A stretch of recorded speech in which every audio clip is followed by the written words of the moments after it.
opened model schools for training for of teachers. उन्होंने model school, छोटे मोटे school खोले जो टीचर्स को ट्रेनिंग देते, टीचर्स को अच्छे ट्रेनिंग मिलती थी, जिसमें he offered scholarship intellect students and opened a separate institution for research work. उन्होंने फिर बच्चों को स्कॉलरशिप, जो इंटेलिजेंट स्टूडेंट थे उनको स्कॉलरशिप देना स्टार्ट कर दिया, फिर बहुत सारे सेपरेट उनके लिए इंस्टीट्यूशन खोले जिसमें वो रिसर्च वर्क करते थे. He encourage study literature, art and science. उन्होंने बहुत ज़्यादा आर्ट, साइंस और लिटरेचर को इनकरेज किया, लोगों को पढ़ने में मदद की.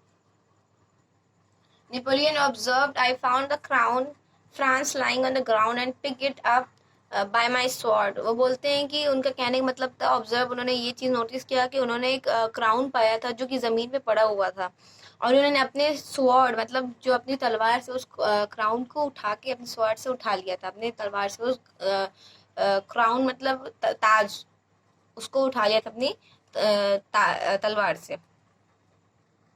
उसके बाद मिलिट्री एक्सपेडिशंस ऑफ नेपोलियन. उसके बाद जो सब ये सब हुआ, उसके बाद उनको soon after Napoleon was crowned as emperor, he plunged the whole of Europe in a series of wars between the period AD 1805 and 1814. उसके बाद उन्होंने उनको एम्परर बना दिया गया वहाँ का.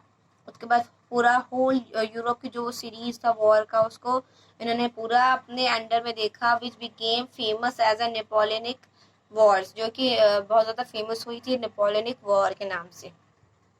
Napoleon first military expedition was against England in 1805.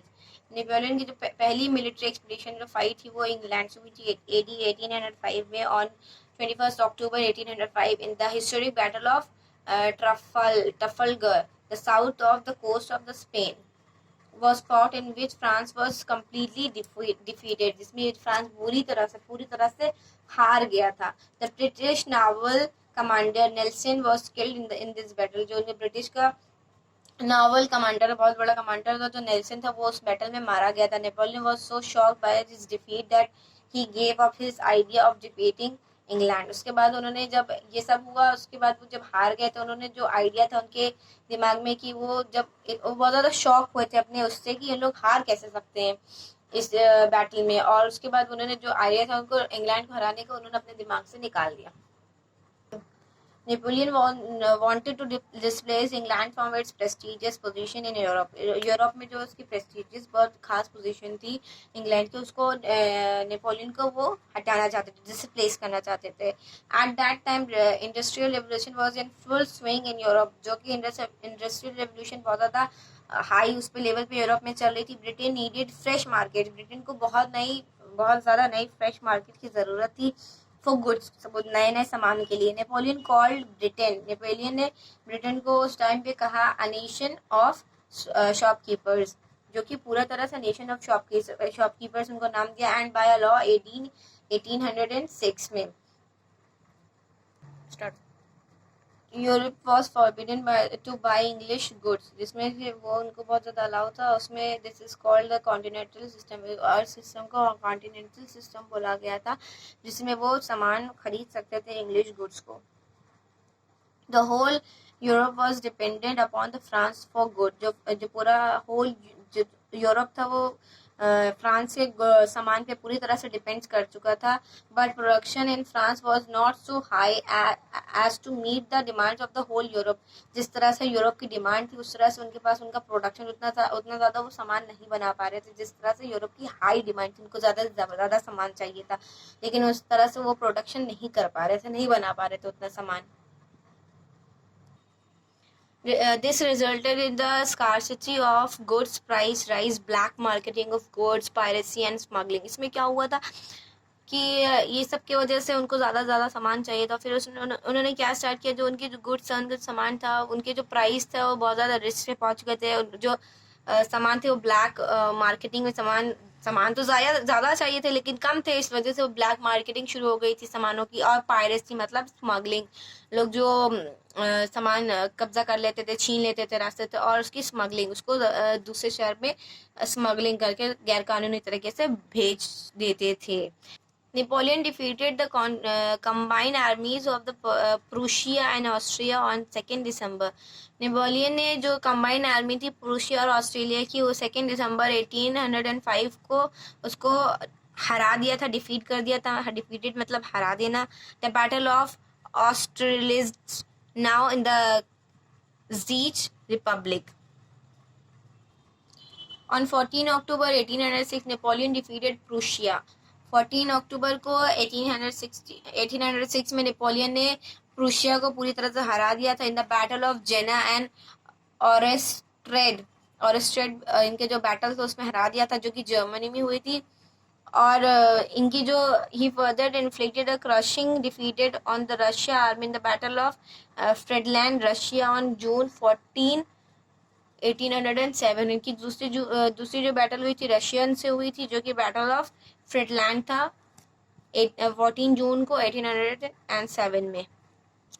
Battle of the Nations और द बैटल ऑफ लिप्सिंग. इसमें क्या हुआ था, सारे जो बाकी अलग अलग जगह की कंट्री थी इन लोग ने नेपोलियन को हरा दिया था. किस तरह से? Prussia, Austria, Russia, Sweden, England in लोगों ने एक दूसरे से हाथ मिला लिया था और मिलके जो है फोर्थ ब्लॉक एक कायम किया था. उसके बाद उन लोग ने मिलने के बाद सारी आर्मीज इनकी सब मिल गई थी फोर्थ ब्लॉक्स की. उन्होंने मिलके नेपोलियन लोग को हरा दिया था in the battle of the nations near Leipzig, east India central Germany में, जो कि हुई थी एडी 1813 में.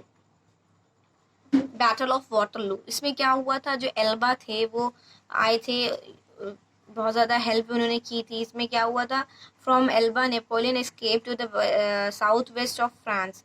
ही was given a warm welcome by the French and thousands of man join in his army. उसके बाद क्या हुआ था, उन्होंने फ्रेंच के लोगों ने उनको बहुत अच्छे से वेलकम किया था अपने उसमें आर्मी में, और अपनी आर्मी में उनको ज्वाइन कर लिया था.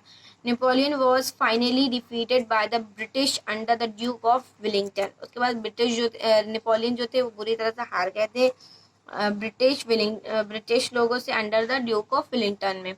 उसके बाद and the Prussians in the famous battle of Waterloo in Sunday 18 जून, जो कि प्रूशियन ने फेमस जो बैटल ऑफ लू हुई थी संडे को 18 जून 1815 में. This was Napoleon 16 and last battle, जो कि नेपोलियन की 16 और लास्ट बैटल थी जो नेपोलियन लोग हार गए थे.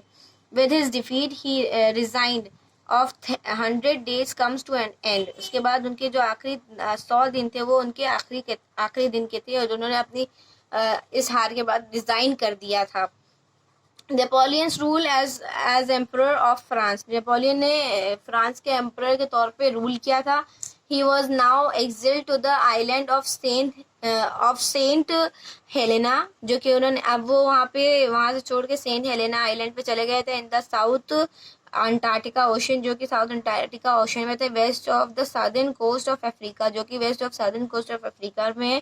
It is the part of British overseas territories, जो कि ब्रिटिश ओवरसीज टेरिटरीज के पास है.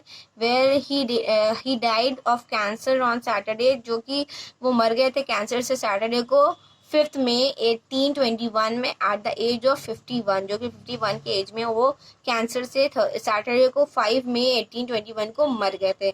Okay class, the chapter is over. Thank you so much. I hope you will understand the chapter very well.